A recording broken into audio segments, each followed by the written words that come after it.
Okay, so years ago, I was living in Rio de Janeiro in Brazil, right? And I'd been down there for 5 or 6 months doing jujitsu. Well, not 6 months yet, but 5 months, you know, doing jujitsu. And I thought to myself, I'm down here in South America.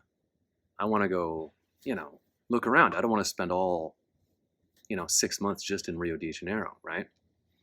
So, so I looked around. I talked to a few people, and I got an idea of a few other places I want to go, right? Or I wanted to go, right?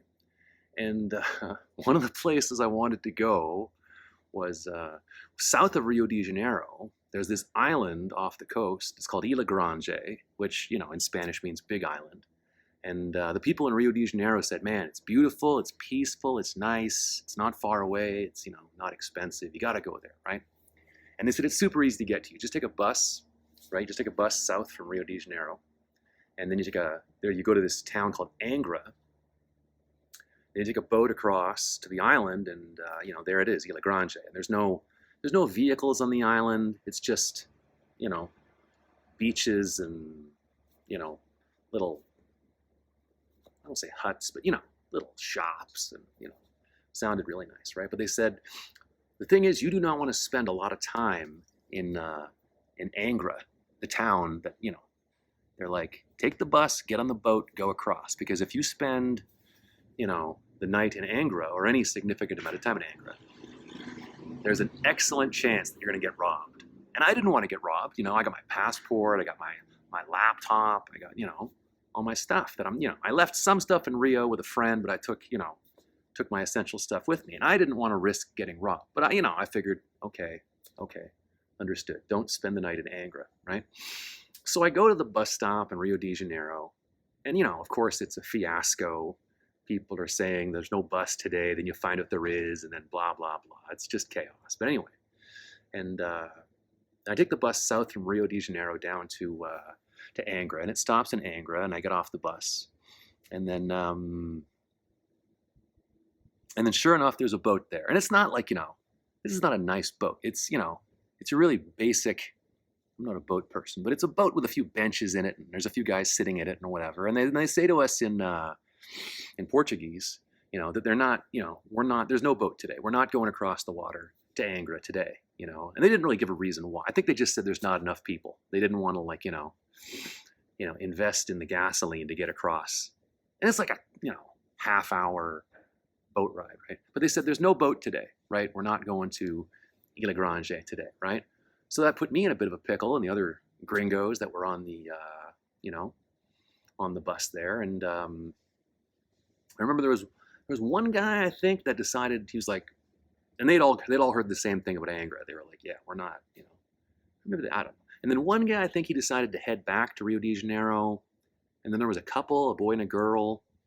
They decided to go south to this other place called Parachi, which is a place I went to, and I didn't know what to do. And then all of a sudden, down the, just beside me, I didn't see this guy. There's this like super weird looking dude. I'll call him a hunchback. I don't know if he was like medically a hunchback, but he had a backpack on and he had kind of a tarp over it. So he looked, and then he had this he was like silver. His face was silver, his hair was silver, and he was like all wild-eyed and stuff. And then and then he shouts at us in Portuguese. He's like, I can take you to the island, and we're all like, what the, And like I said, the one guy was like, screw this. I'm not going with, this crazy dude, God knows where. The other couple were like, I think they went down to Parachi. I don't think anybody spent the night in Angra. And I was like, in a bit of an adventurous mood, I guess you could say. So I went with this dude, who I'll call a hunchback. I got on another bus with him, and he said, yeah, we, take the bus, we get off, there's another boat or whatever, right? So anyway, so I get on this other bus with this guy, right, thinking it's going to be a short jaunt, for the lack of a better term, right? And I should mention that when we got down to Angra, it was like 4:30, 5. It was getting on in the afternoon. It was approaching evening. And then we get on this other bus, me and this hunchback guy. And at first, there's not that many people. But then as we start going along, it's stopping and more people are getting along. And eventually, it gets to be completely packed. Like, this bus is absolutely jam-packed with, other people, all of whom are Brazilians. I'm the only gringo, obviously, I'm the only tourist. And we're probably on this bus for, I don't want to say an hour, but over half an hour. And we're going and going and going. And I'm like, where the hell is this bus going? And now the sun has gone down, and outside it is like pitch black because the bus is like winding its way, through like basically a rainforest. Well, not basically, it was a Brazilian rainforest. And it wasn't like, I wasn't up in the Amazon. I wasn't going to Manaus. But I mean, even southern Brazil is Brazil. You know what I mean?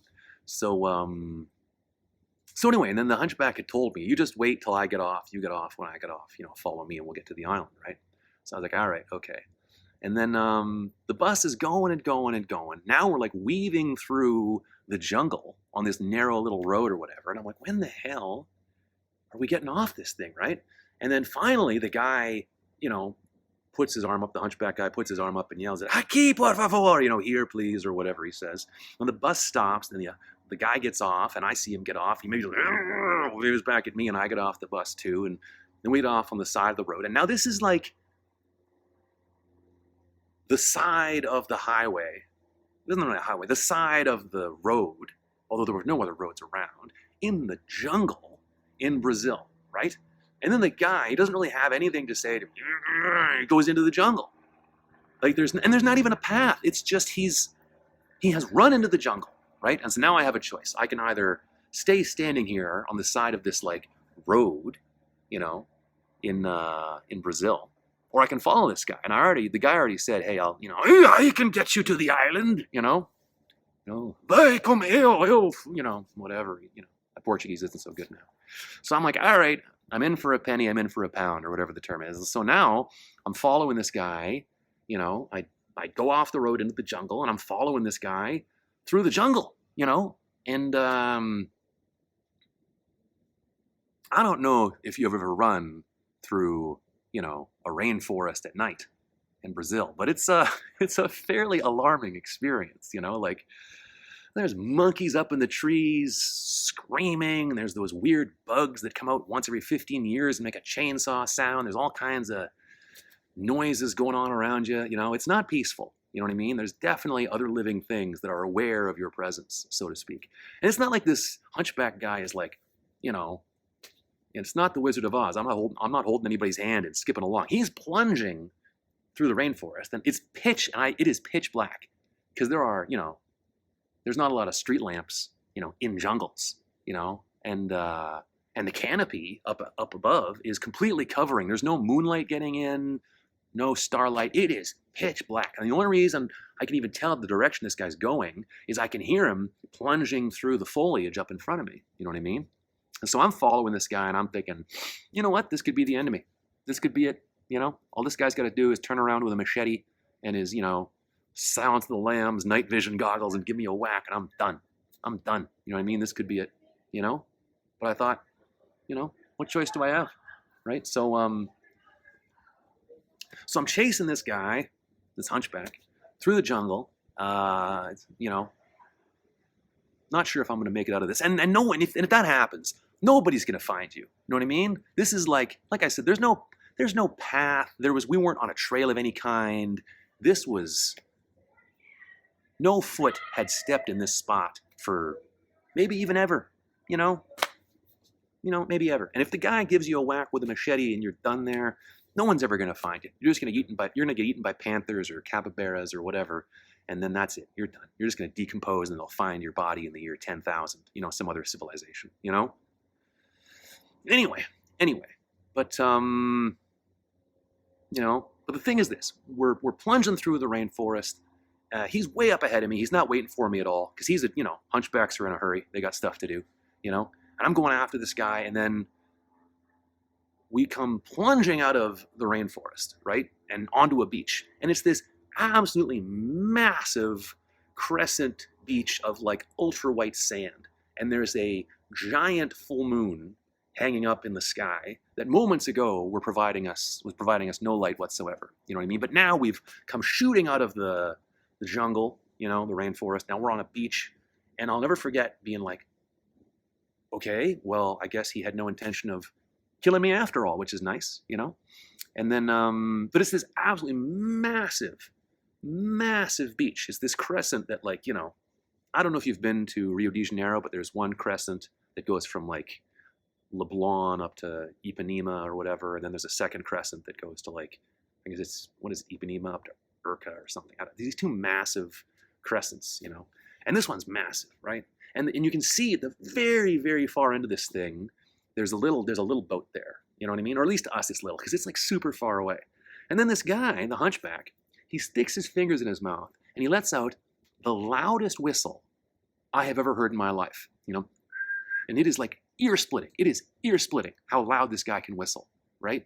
Which I don't think is a common trait among hunchbacks. You know what I mean? No one ever says, hey, you can whistle like a hunchback. That's not an expression. So anyway, he whistles, and then the boat whistles back, 2 whistles, and then he whistles back, 2 whistles, which kind of I think is like the, hey, here I come. Okay, we'll wait. Thank you for waiting. I think it's something like that. And then, we still have to walk at a fairly brisk pace, but we get to the boat, and there's a couple of, friendly Brazilian guys there, and they're loading boxes of whatever, carrots or bananas or whatever it is into this boat.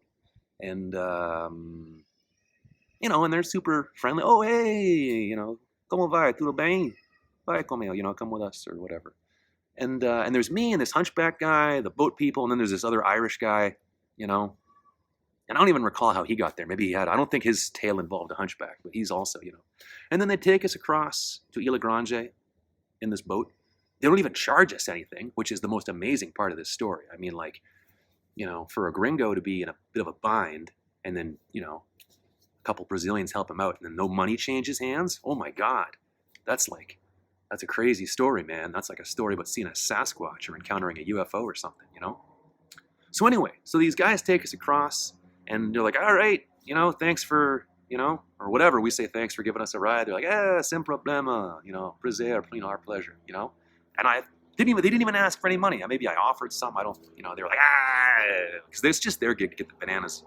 But I mean, like I said, that's a rare occasion in Brazil for a Brazilian to help a gringo who's in a bit of a bind and then not even ask for any money.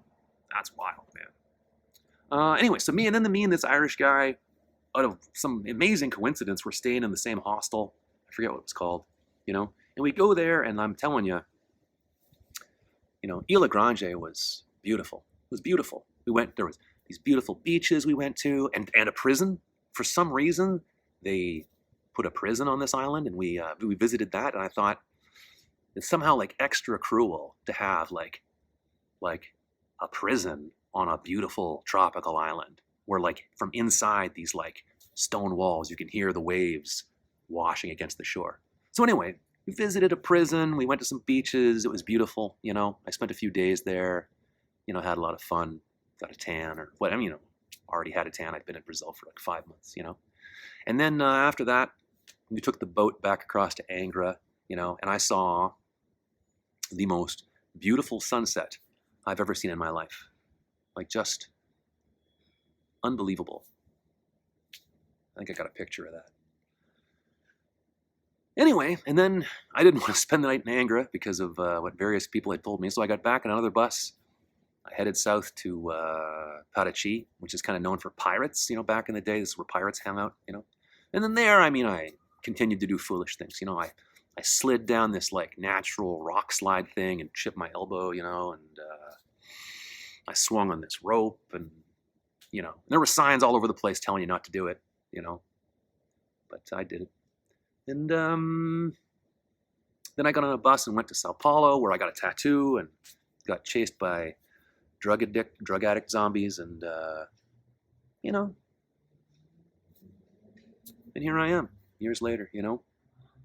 I went to Falls Iguaçu. I went into Argentina. I came back through Uruguay, met some cool people, came back to Rio, did a bit more training, and then came back to Canada, So, yeah. So that's my story about the time I chased a hunchback through the jungle and lived to tell about it.